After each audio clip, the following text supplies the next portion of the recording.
Hello everyone, Lytro Storm here, and today we're continuing our story on if Goku had landed on Namek instead of Earth. In the first part, we had discussed that due to Goku never being there, Yamcha became the main character on Earth, starting a rebellion against King Piccolo along with Tao Pai Pai and Shen. But due to Raditz's arrival, everyone on Earth perished, besides a handful of people. But I'll explain who they are later in this video. Also, I want to point out the comments on the video. They were mostly amazing, especially through Azabi, who convinced me to change Goku's power level from 96,000 to 120,000, as that lines up with my math more so. Goku was trained by Nail and the other Namekian warriors, raising their battle powers to 80,000 for Nail and 6 to 25,000 for all the other warriors. Also, I'm changing these from what they were originally because I've had more time to change my math for the better. Plus, it's going to take a few months for Raditz to get to Namek anyway, so it isn't that big of a deal. Anyway, as always, be sure to join my Discord and follow me on Twitter. Links in the description. Alright, so after Raditz kills the majority of Earthlings, he takes his pod and travels to Namek. Once there, he notices that the people have power levels far beyond his, and even the locals are about as strong as he is. He realizes that this is not going to go smoothly for him if he doesn't act nice. So he decides to walk up to a few Namekians and ask them, "Hello, sorry to intrude, but have you seen my brother? It's likely that he landed here as a child." The Namekians take notice of his dark hair and humanoid skin. They soon realize that it's more than likely he's referring to Kakarot. So they tell him of Guru's house, and he thanks them before flying off. He arrives at Guru's to see Nail and Kakarot sparring, the latter of which winning in the end. Nail tells him that it seems he has truly been surpassed, but Kakarot lets him know that just because he's weaker doesn't mean he'll never catch back up. Nail smiles at his former student, and the two look forward to see Raditz. "Who are you? State your business," the Namekian says. "I've come here for Kakarot," Raditz replies. Kakarot is shocked that this guy knows his name, and even more so when he says they are brothers. The two then realize that it's likely this is no coincidence. Two Saiyans arrive in the same type of armor, and one says the other is their brother? It isn't that much of a shock considering how few people come to Namek. Raditz turns off his scouter and explains that he and two other Saiyans plan to defeat an overlord trying to rule the universe. Afterward, turning it back on so it does not look suspicious. Kakarot in this universe is very similar to the original English dub Goku. You know, ally to good, nightmare to you? Yeah, that's the one. The reason for this is because he was raised with peace in mind, and is more intelligent due to being raised on this planet.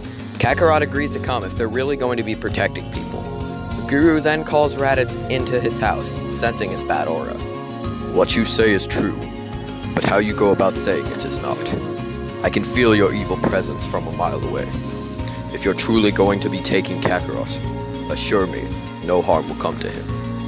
Raditz promises, and Guru tells him he may go.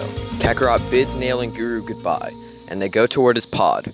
The two Saiyans find it covered in growing plants, to which Raditz just pulls it out of the ground. The pod hasn't been touched in about 20 years, so it's natural that it would be run down. Raditz tells his brother that it'll be good for now, but radios to Vegeta to travel to a middle ground planet and bring an extra pod, as he might have just found the Super Saiyan. The two groups travel for 6 months, and now we cut back to Earth, right where we left it off in the last part. So a handful of people survived, under 50, and two of them are characters you know about. The first is Trunks. This happened when Raditz was flying above Kame House, and Bulma realized what she had to do. She hugged her son goodbye and tossed him into the ocean, before getting incinerated from above. Trunks, a 7-year-old boy whose power level is only 10 due to training with his father Yamcha, barely caught a glance at Raditz, only noticing black hair, armor, and a scouter, which he couldn't make out the color of. The boy then swam for hours before being found by none other than Mr. Popo, flying by on his magic carpet. The genie explained to the boy that he is among the few survivors of both King Piccolo and Raditz's time on Earth. He tells him that his father was killed in the fight with the alien, and that he had actually disagreed with Kami's way of running things on Earth, just leaving the Earthlings to their own problems, and he had actually predicted that Yamcha and his forces would eventually defeat the Demon King, but they never expected Raditz to arrive. Mr. Popo apologizes for not doing something, but explains that as Kami's aide, he had to follow his word. The boy begins to tear up, and the genie extends his hand, offering for Trunks to join him in reshaping this fallen world. Trunks accepts, and Popo pulls him onto the carpet. The two then fly off toward a destroyed city, the young boy looking around, only seeing a broken world. No birds flying by, no planes either, just a gray sky. Eventually, though, they land and see an old man. Trunks, shy due to his father's side, stays on the carpet while Popo approaches the man. The man is lifting large sheets of metal from signs, buildings, and other things. The genie calls out a name Trunks recalls hearing before, Gero. The man turns around and drops the metal, asking who he is and how he knows him, exclaiming that he hasn't had contact with anyone since King Piccolo's reign destroyed the Red Ribbon Army. Popo tells him that he is Kami's attendant and that he needs his help, explaining that King Piccolo was connected to Kami, so once he died, it was over for the both of them. And his egg never hatched due to Raditz's immediate destruction of it. Gero is somewhat unconvinced to join him, as he has his own plans for reshaping this world. But that's when Trunks jumps off the carpet, exclaiming that they really do need his help, and that he knows who he is. He brings up his mother and grandfather's previous jobs, and Gero is shocked. He asks if he's really the grandson of Dr. Brief, to which Trunks replies yes, although he's never met him before. With this child's words, the doctor gains newfound hope, and agrees, so long as he has somewhere to work at, which Popo replies that there is plenty of room on the lookout. They make a stop at Gero's lab, who explains that he was only out of the city due to the parts that were out basically being in the open for him to take, now that everybody was gone. They make it to the lab, and Gero explains his idea to create an android that is strong enough to take revenge on the one who deserted this planet. Originally it was intended for King Piccolo, but now, not really. Popo tells him that this being was not of this world, which Gero responds by saying that he guesses they'll just need a spaceship. The genie tells him that conveniently enough, there is one on the lookout, but it has major damages that needs fixing. That's why they need him. The old man assures him that he'll be able to cover that with enough time. Gero shows his blueprints of Android 16, which is still called 16 in this timeline because a lot of the others were failures to stop King Piccolo's forces. It's modeled after his son still. With that, Popo brings the two to the lookout, saying that this will be where Gero will work and where Trunks will train. Popo tells them to make themselves at home and leaves on his carpet once more. Gero ends up finding Kami's ship and begins to work on it, with Trunks watching. Meanwhile, Popo is traveling around Earth, finding very small amounts of survivors and bringing them all below the lookout, as bringing them all up would take way too long. Plus, as regular humans, they probably couldn't handle the air. I'd say there are about 20 to 30 people alive, besides Gero and Trunks, so actually 32. And Popo re-arrives with food to supply the survivors. He then travels back to the lookout, ready to begin Trunks' training. Gero tells him that it will maybe take a month to fix the ship, as it originally only took a month for Bulma to fix it. Mr. Popo then decides that Trunks will train for about 9 months, because it will only take 2 months to get to Namek, and you need to revive everyone within a year. That leaves 1 month of just-in-case time, where they have extra time in case something happens. With an extra 8 months, Gero decides to finish his blueprints of the android he was working on. Trunks asks why he looks the way he does, and the scientist replies that it's modeled after his son, who was killed trying to fight King Piccolo's forces with the rest of the Red Ribbon Army. But now that he's gone, he will be used to fight against the aliens. So now let's scale just how strong this 16 would be. Say Mecha Frieza is a 1, since he was the last person Gero's scanners sensed, since he decided not to use Trunks' DNA due to having enough Saiyans. So we need to find the lowball difference between Mecha Frieza and the actual Android 16. If Mecha Frieza is a 1, then Trunks is a 2, and Goku is a 4, both the Super Saiyans. This is due to a guide that I bring up in a lot of videos that shows that you need a 2 times difference to completely negate attacks without any damage. Goku then trains for 3 years, and even when the heart virus is affecting him as a Super Saiyan, Tenshinhan is still shocked that he's so strong despite sensing Goku 3 years beforehand. So we can say that this dying Goku is an 8 because he's massively stronger, and Vegeta was able to body 19 with this energy. This makes 19 a 16 since he was able to go up against Goku before he absorbed his energy, and then he adds Goku's to his own. But Vegeta is then a 32 due to bodying him, 18 is a 64 because she bodied Vegeta, 17 is stated stronger than 18 by a guide, but not by much, so he's at an 80, which is 25% stronger, An imperfect cell struggled with 17 at first, so he's only 50% stronger at 120, and 16 is stated equal to that. This means 16 is 120 times Mecha Frieza, and the last opponent Gero's scanners had sensed in this universe was King Piccolo, who had a power level of 260. So we multiply that by 120 and get 31,200. That will be this 16's power level. On top of that, Gero also manages to implement some technology into himself rather than replacing his body. Thusly, he is able to absorb energy through the palms of his hands like in canon. And taking how strong 19 was before absorbing Goku into account and scaling Gero to him, he should be at least 8 times Mecha Frieza, which when scaled from King Piccolo gets him to 2080. Oh yeah, and I also want to point out that the thousands are referring to actual power levels, not the scaling we just did. So don't worry about that. While all of this is happening, Trunks is training intensely with Popo.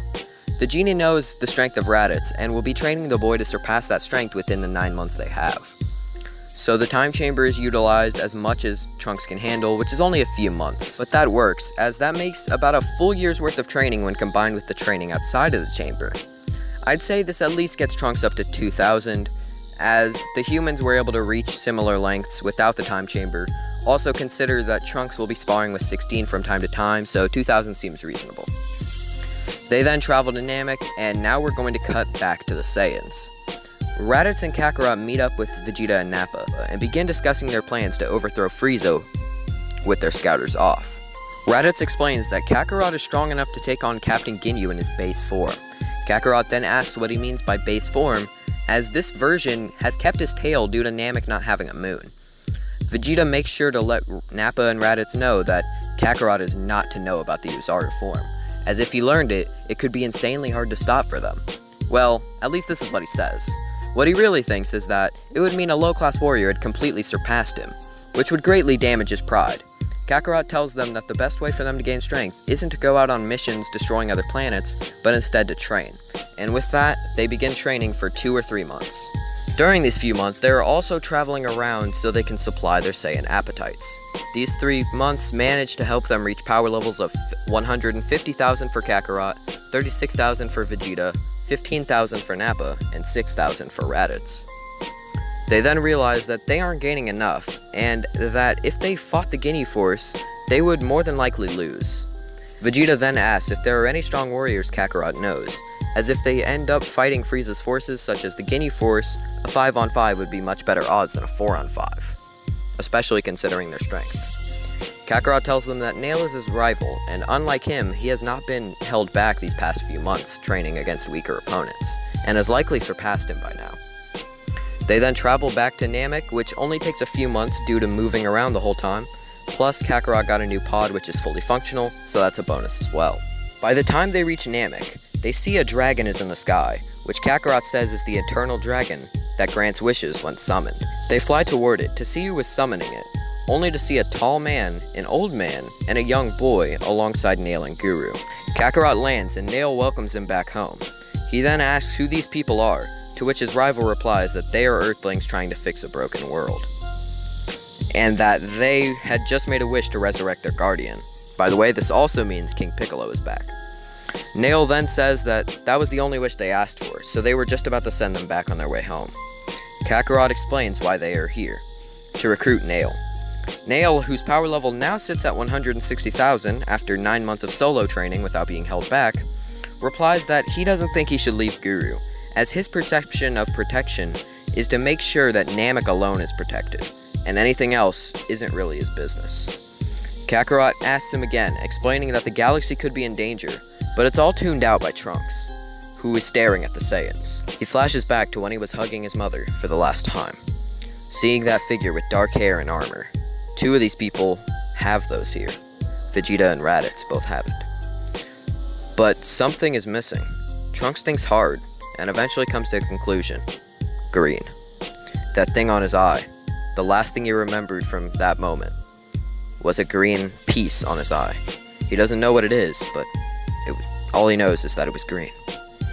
He looks at Raditz once more, and lets out a fierce roar, launching at him. Raditz is caught off guard, and thus is punched in the face, to everyone's shock. But from there, Raditz basically easily handles the boy. Gero is wondering why he is attacking as well, and Trunks yells that he is the one who killed everyone, and that causes Gero and 16 both to tense up.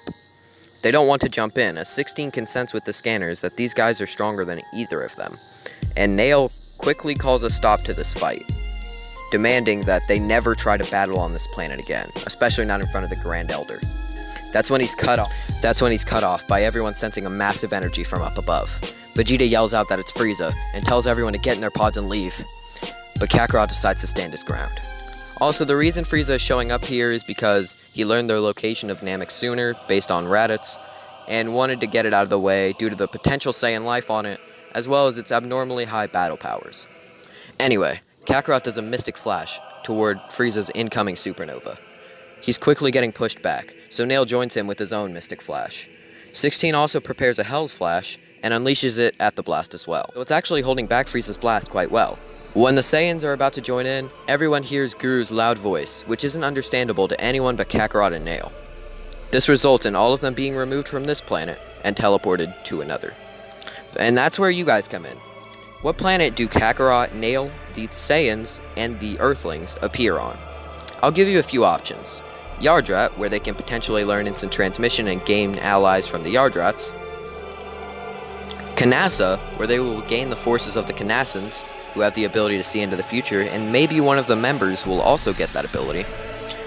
Or finally, Earth, where Kami and King Piccolo are now alive, and everyone killed by Raditz will be brought back and join the crew, as well as potential training in the Time Chamber or with Popo as well. This poll will be held in the community tab of my channel, as since I do all this on my phone, I can't make a poll in the video itself. Also, the reason I'm not including Vampa is because I think then it just becomes way too close to Plus Ultraman's telling of the story.